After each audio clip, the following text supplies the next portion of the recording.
Hello everyone, AmyR here with Prairie Paper and Ink, back with another Slimline card. So for this card, I started off with a full sheet of Neenah Desert Storm cardstock. I cut down my card base first, and then I cut what will be my card front.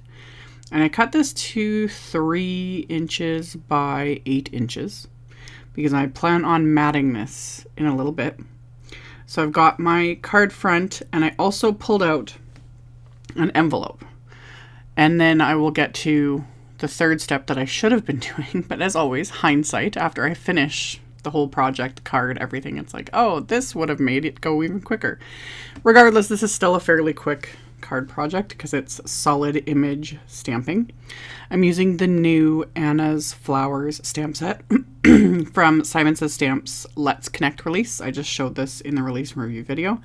So I had it sitting here and I was like, oh, these would be pretty stamped in. And I said it in the video too. I was like, I want to stamp these in Distress Oxide inks. So that's what I did.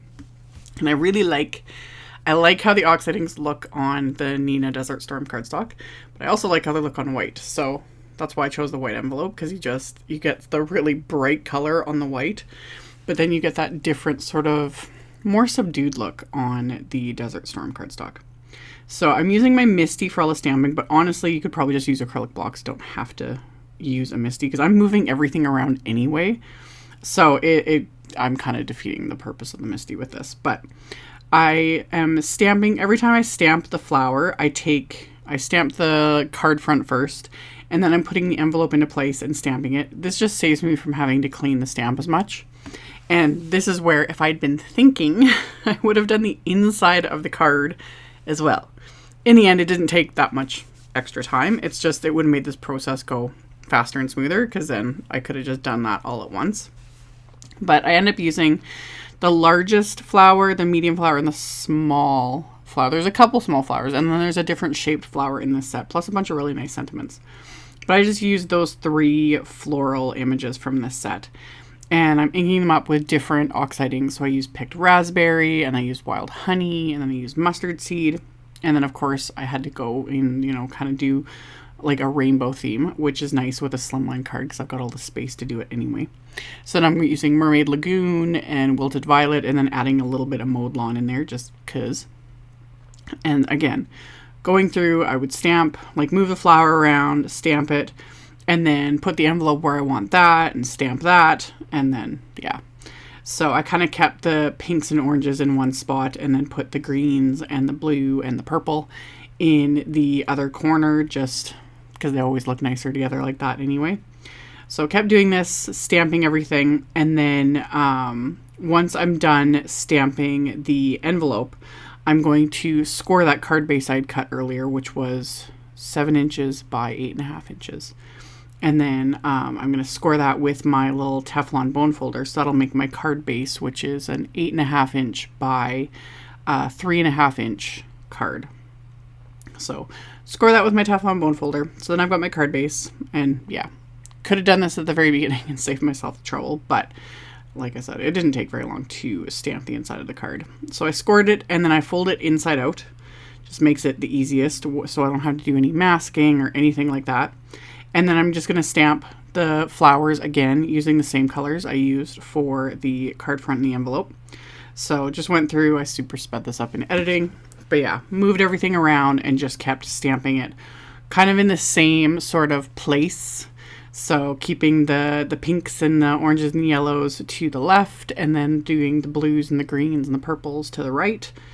So once I've got everything stamped on the inside of the card, technically, as always, you could almost stop here and keep it a little more simple, but I wanted to bring in a little bit of black and white.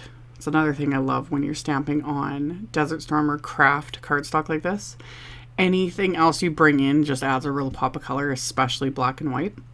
So after I finished stamping the inside, I pulled out my still go-to favorite, the MFT black and white stripes pattern paper. And I mentioned this in a previous video. This pack, I have extra packs, but of course I do. I stocked up on this stuff. But this main pack, I used up all the diagonal pattern paper in the pack because half the pack is diagonal, and then half the pack like this, the stripes are just straight across. I prefer the diagonal. It just looks better with pretty much everything. But I need to use up these papers. So to make this work, and this works for, it doesn't matter what size of card you're doing, but I'm going to adhere 2 of these papers together. With this type of pattern paper, it's very simple because they're just simple stripes. Other patterns, it might get a little tricky, but I've shown like different ways in different videos when I'm working with slimline cards. But I adhere these together, so now I have a continuous large piece of this black and white stripe pattern paper. So now it's just a matter of trimming it down to the size I need for my card front. So I had adhered them together with just my little Xyron tape runner. And then once I cut the first straight line with my big guillotine trimmer, now all I'm just doing is lining it up to the measurements. So that card front piece I'd said was like 3 inches by 8 inches. So I just cut this striped pattern paper down to 3 1/4 by 8 1/4. So it just gives it a nice little border. And then of course I'm going to keep all those extra pieces. That's what I do with this pattern paper. I generally keep all my scraps anyway because they always come in handy. But with this stuff, I keep pretty much every little scrap because it's nice to add little banners, little bits here and there, that sort of thing. So after I've got my pattern paper background adhered together and cut down, I can adhere my card front to that. I just use some craft tacky glue because that gives me that little wiggle room to make sure I'm getting things lined up. And then I can adhere this to my card base. And then the sentiments I used are from, not from the new release, but doing the new release reminded me, because I pulled them out when I did that release and review video. I pulled out the Just Because Word Mix 2 set, and I showed in that video how I had all the sentiments already stamped and die cut from previous videos I've done using this set. So I have literally a pile of all the sentiments you could see there in the video.